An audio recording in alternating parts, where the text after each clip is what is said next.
Hello, my name is Petrie. I'm the lead technical advisor for the Global Initiative for Fiscal Transparency. One of the first things GIFT did, the GIFT stewards, was to develop a set of high-level principles on fiscal transparency, participation and accountability. And they did that after we had done a review of all the existing standards and norms and guidelines, the international standards on international fiscal transparency and participation. And we realized that there was a very large number of standards and norms. They weren't all consistent, and there were also gaps. And so that the stewards felt that in order to launch a new initiative following the global financial crisis and the weaknesses in transparency that the crisis had revealed, as well as the long-standing concerns about lack of transparency and accountability in many countries around the world, the stewards decided one of the first actions would be to develop a set of high-level principles, and these principles were designed to sit above the existing standards and norms and to help promote greater coherence amongst the standard setters and the standards, and also to help identify gaps in the standards and promote development of new guidelines where needed. So there are 10 principles in total. Like many things in life, 10 is the magic number.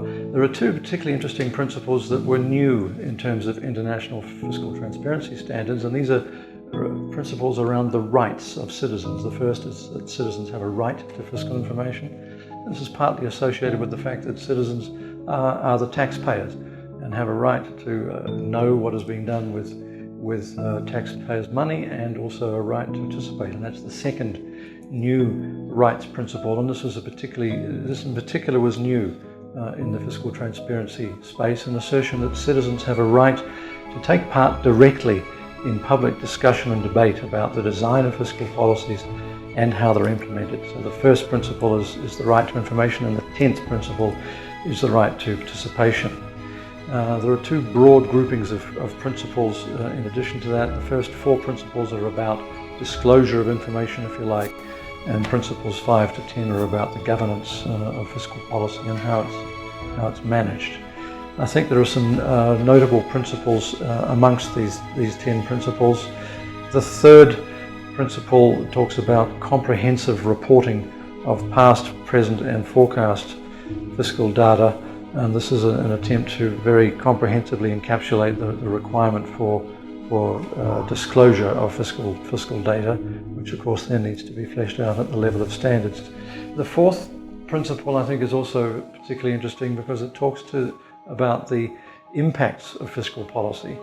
And we know that fiscal policies have big impacts. How governments tax and how they spend have big impacts on society and on the environment. And so principle 4 suggests that governments need to be more open and transparent in saying what the anticipated impacts are of taxation spending policies and what the actual impacts are. And there's a gap in the standards in this area, a large gap, and I think it will be important over time for GIFT to help promote development of new standards that are already underway in terms of integrated reporting and more comprehensive reporting beyond the financial reporting. And I think perhaps the last particularly noteworthy principle is the one around the role of the legislature. And the legislature, of course, along with the Supreme Audit Institution, which is the subject of Principle 9, are key oversight institutions. And while the normative structure for how Supreme Audit institutions should operate is very well developed, there are inter-SAI standards. There's much less clarity around how legislatures should operate to hold the executive, the government, to account for how it is managing public resources.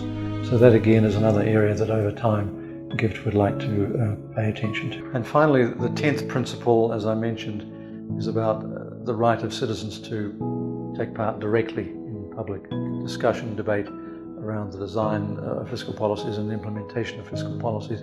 And beyond a citizen right, this is also very important for instrumental reasons, because public engagement, consultation improves the quality of public policies, and it improves the quality of the delivery of public services or the implementation of public investment projects, the implementation of procurement and tax administration, etc. So it's a particularly important area, and here we have found a particular gap in terms of guidelines on how governments and parliaments and supreme audit institutions should engage the public. So GIFT has embarked on a substantial work program, starting with 8 country case studies to try and document what's actually happening in a number of countries around the world. We've completed eight country case studies. We've developed some guidelines on public participation. We've started with principles of public participation, and we've been consulting on those principles of how the state should engage citizens, and our aim is then to develop the next stage, if you like, into sort of guidelines on good practices of how the state should engage its citizens. And this is, I think, a current priority for GIFT. It maps very well with initiatives such as the Open Government Partnership, which is all about partnership between governments, parliaments, and civil society. And so this is an area of particular focus of GIFT, and we're placing priority on that in the immediate future.